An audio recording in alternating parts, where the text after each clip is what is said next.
முதல் மதிய உணவு திட்டத்தை குறிப்பிட்ட நாளில் எட்டயபுர அரசின் தொடக்கப் பள்ளியில் தொடங்கி வைத்தார். மாநில அரசு ஆணை வருவதற்கு முன்னரே மக்கள் இயக்கமாக வளரத் தொடங்கியது மதிய உணவு திட்டம். காமராஜர் மேல் உயிரையே வைத்திருந்த மக்கள் ஏராளமான ஊர்களில் மதிய உணவு திட்டத்திற்கு ஏற்பாடு செய்தனர்.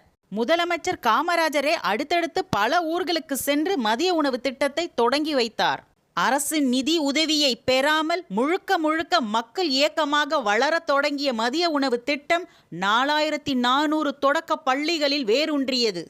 1,20,000 ஏழை குழந்தைகள் நாள்தோறும் மதிய உணவு பெற்றார்கள். மதிய உணவு திட்டத்திற்கு எப்படி பொருள் சேர்ந்தது? பல சிற்றூர்களில் பணக்காரர்கள் நிறையவே கொடுத்தார்கள். ஆனால் அவர்களோ ஒரு சிலர்தான். பலரோ நடுத்தர வர்க்கத்தினரும் ஏழைகளும் தான்.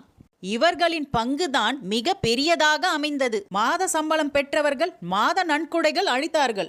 குடியானவர்கள் களத்து மேட்டில் ஒப்படையின் போது அன்னதானத்திற்கு ஒரு படி அளித்தார்கள். எத்தனையோ ஆயிரக்கணக்கான ஊர்களில் நாள்தோறும் பிடி அரிசி ஒதுக்கினார்கள். அவற்றை வாரந்தோறும் பள்ளிக்கூடத்திற்கு அனுப்பி வைத்து உதவினார்கள். குடும்ப பெண்களே முறை போட்டுக்கொண்டு சமையல் செய்து உதவினார்கள்.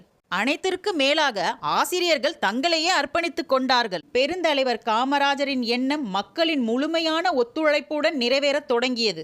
அரசு